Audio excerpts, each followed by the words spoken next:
মেরাজ complete করে এসে জমিনের মধ্যে নবী বললেন আমি মেরাজ করে আসলাম। সাহাবীদের মধ্যে বললেন হযরত আবু বকর সর্বপ্রথম বললেন সাদাক্তা ইয়া রাসূলুল্লাহ, সুবহানাল্লাহ। হযরত আবু বকর ডেকে ডেকে বলেন ইয়া রাসূলুল্লাহ, ইয়া হাবিবাল্লাহ, গেল রাত্রে আপনি মেরাজ করে এসেছেন, ঊর্ধ্বগমন আপনার হয়েছে, আল্লাহর সাথে সাক্ষাৎ হয়েছে, আপনি সব কিছু ঘুরে ঘুরে ভিজিট করে এসেছেন গো নবী। আমি বিনা দলিলে বিনা জিজ্ঞাসায় আমি বিশ্বাস করে নিলাম আপনার মেরাজটা সত্য, বলুন সুবহান। এবার নবী ডাক দিয়ে বলেন আবু বকর,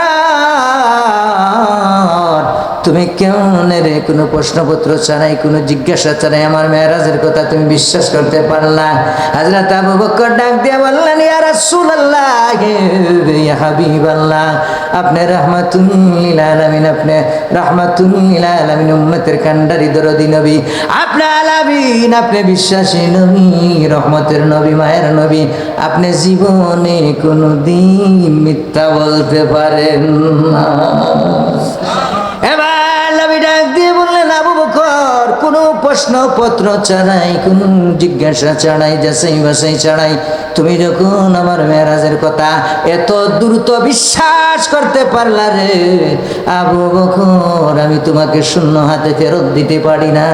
আবু বকর বললেন ইয়া রাসূলুল্লাহ, ইয়া হাবিবাল্লাহ, কি দিবেন আমাকে দিয়ে দেন। নবী ডাক দিয়ে বললেন আবু বকর,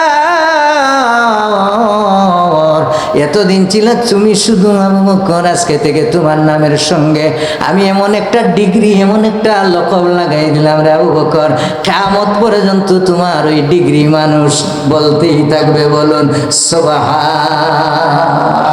এবার আবু বকর বললেন নবীজি কি ডিগ্রি, কি লকব আপনি আমাকে দিবেন, উপাধি দিবেন? আল্লাহর নবী ডাক দিয়ে বললেন আবু বকর, এতদিন ছিলেন আপনি শুধু আবু বকর, আজকে থেকে তোমার নামের সঙ্গে আমি সিদ্দিক উপাধি লাগাই দিলাম।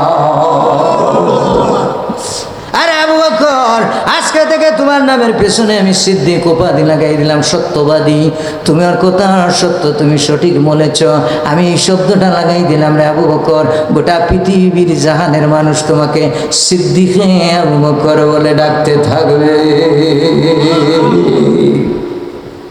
নবীর সঙ্গে প্রেম রাখবেন, মহব্বত রাখবেন। নবীর সঙ্গে যদি প্রেম রাখতে পারেন, মহব্বত রাখতে পারেন, তাইলে আল্লাহ রাব্বুল আলামিন পর্যন্ত পৌঁছা সম্ভব হয়ে যায়। নবীর